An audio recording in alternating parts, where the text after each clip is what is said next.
Perfeito, senhor presidente. E o tema especificamente é a urgência. Então, eu vou procurar aqui, nesse tempo, demonstrar por que motivo não cabe urgência. Não precisa disso. Em primeiro lugar, pelo disposto no artigo 1º desse projeto que foi apresentado, que diz o seguinte, seu parágrafo único. Para os fins dessa lei, o termo inicial da aplicação tem a data de 20 de março de 2020. Então, é uma lei que, se aprovada, ela vai ter efeito retroativo. Se ela vai ter efeito retroativo, num primeiro momento, numa primeira análise, não cabe a necessidade da emergência da gente votar a toque de caixa. O segundo ponto é o seguinte, analisando cada artigo desse projeto, a gente não encontra nada que tenha aplicabilidade imediata também para justificar a urgência. Então, por esse motivo inicial, senhor presidente, eu peço a compreensão dos senhores deputados que, em se chegando a hora da votação, que a gente se abstenha, enfim, porque o que eu entendo necessário? Que a gente discuta artigo por artigo nas respectivas comissões, faça as alterações necessárias, aprecie emendas, enfim, e a gente consiga fazer um texto de melhor qualidade. Terceiro, qualquer votação hoje, que foi esclarecido por Vossa Excelência, na minha fala anterior, de urgência nessa data, vai implicar que amanhã termina o prazo de apresentação de emendas nesse projeto. E esse projeto está suscitando uma série de dúvidas. Se nós não aprovarmos a urgência, nós teremos até a próxima semana para pensar em formular emendas que sejam aptas e necessárias para corrigir o texto, para melhorar o texto, enfim.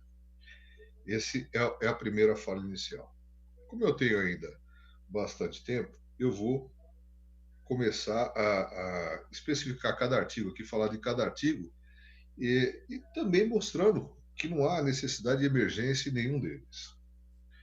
Gostei muito da fala do deputado Daniel José, que apontou uma série de questões técnicas e mencionou também a preocupação do artigo 4º, que, no nosso ver, não cabe nem correção. Eu acho que o artigo tinha que ser suprimido, e não vejo urgência nenhuma disso, a não ser que esteja alguém preocupado aí que nesse período acabou. É a única coisa que eu consigo pensar. Que nesse período acabou indenizando, fazendo alguma coisa aí, para que a gente aprove alguma coisa dessa de imediato, de medida de natureza indenizatória para alguma empresa. Acho um artigo preocupante, acho um artigo que pode eventualmente favorecer alguma empresa em detrimento de outras. Eu acho que é um artigo que não pode prevalecer no projeto. Então, ele tem que ser suprimido na íntegra. E acho até que esse é um artigo complicado até para o próprio governo, porque a partir do momento que a gente coloca dessa forma, cada fornecedor vai se sentir no direito de brigar com o governo, de ser indenizado, de ser compensado, enfim. Então, tem os dois lados da moeda aqui. E cá para nós, o estado de calamidade já prevê tudo isso. Na verdade, 80% do projeto aqui já está acobertado pelo decreto de estado de calamidade. Então, a gente não encontra qualquer necessidade de aprovação do projeto a toque de caixa, como está se vislumbrando. Sei que o regime de urgência não necessariamente quer dizer que a gente vá, nas respectivas comissões, aprovar de uma forma rápida, mas dá esse primeiro caráter. E como é um projeto de autoria dos senhores deputados, 63, parece, ou 65 subscreveram, nada mais justo que todos, ou que não tiveram conhecimento antes, ou que tiveram emendas suprimidas na fase inicial, tenham mais tempo para analisar a redação desse projeto e apresentar emendas no maior prazo de tempo possível. Então, por esse motivo, e já pelo artigo 4º, a gente começa a temer pelo regime de urgência. Vamos avançar um pouquinho e vamos falar da colocação que foi feita no projeto da disciplina, na verdade, para as pessoas usarem trens e metrôs. Louvável, muito bacana, inexequível na parte. Não consigo, eu não consigo imaginar. Aliás, eu imagino uma sociedade justa, perfeita, futurística. Eu imagino um trem onde as pessoas andem de pé a 1,5 metro de distância uma das outras, no metrô também. Não consigo imaginar na cidade de São Paulo, na grande São Paulo, essa situação sendo factível. Como é que a gente pode determinar isso sem, previamente, a semana que vem, marcar uma audiência virtual, convidar o secretário de Transportes Metropolitanos para opinar sobre isso? Então não tem como. Após ele falar, após explicar, a gente pode efetivamente fazer um texto, fazer uma emenda, fazer uma alteração que possa eventualmente disciplinar um pouco. E, além disso, salvo engano, posso estar errado, né? Mas é uma questão de estudo também, essa é uma matéria que ele mesmo pode disciplinar. Então, se fosse boa essa medida, se fosse exequível, creio que o próprio secretário já teria baixado. E não o fez. Então, acho delicada essa questão. Vamos falar do auxílio emergencial para as mulheres. Extremamente necessário. Acho que não, e tem um aspecto. O artigo 1º também fala que todo o regramento aqui vale pelo período do estado de calamidade. Esse artigo para auxílio das mulheres, que a deputada Janaína, inclusive, pede para conversão a título de aluguel, que pode ser uma questão muito interessante, ou de ajuda à moradia, isso não pode perdurar só durante o estado de emergência. Isso tem que se tornar um auxílio permanente. Eu acho muito necessário. A questão é como ele está sendo feito. E está sendo feito, no meu modo de ver, de uma forma de mérito justa, e o deputado Paulo Fiorino colocou isso muito bem na fala dele também, é justo, mas eu não posso negar que eu entendo ser inconstitucional a propositura da medida dessa forma, feita com base na nossa competência legislativa. Meritoriamente, é fato, temos que aprovar. Agora, o governador pode vetar, e vai ficar muito chato se ele vetar, fica parecendo que a Assembleia não sabe suas funções. E nós, mais do que nunca, nos seus respectivos partidos políticos, no nosso dia a dia, que pregamos para que as pessoas saibam das competências legislativas, a competência de cada vereador, de cada deputado, enfim, fica muito chato a gente aprovar alguma coisa aqui na Assembleia, por todos ainda, que não seja de nossa função, que não seja de nossa competência prevista na legislação. E o governador vetar, e vetaria, eu acho que a contragosto, porque eu acho que ele também é favorável a isso, mas vetaria porque não é competência nossa. E se ele não vetar, a Procuradoria do Estado vai entrar com uma DIN. Então, como construir um texto de forma correta aqui? E volto aqui. Talvez a gente perdeu a oportunidade quando nós liberamos o fundo da Assembleia para o governo. Se a gente tivesse liberado o fundo da Assembleia, condicionado à criação do fundo específico para isso, alguma coisa assim, talvez a gente tivesse legitimado esses valores específicos para esse auxílio. Não sei se a gente consegue consertar isso ou fazer menção a isso, mas eu acho que nós temos que estudar esses dias e a próxima semana para tentar corrigir.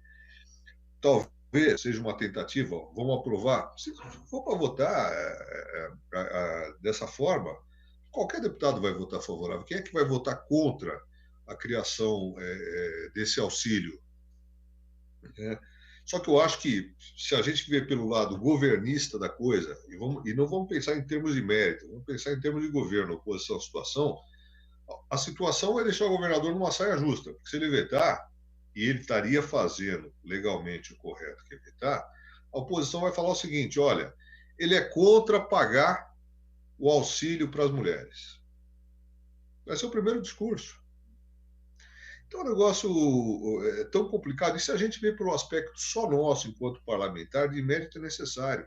Mas, enquanto seres conscientes, que sabemos de nossas funções legislativas, eu acho muito delicado nós aprovarmos algo que me parece flagrantemente inconstitucional. Então, é uma questão de pensar. E, para isso, a gente precisa de tempo também.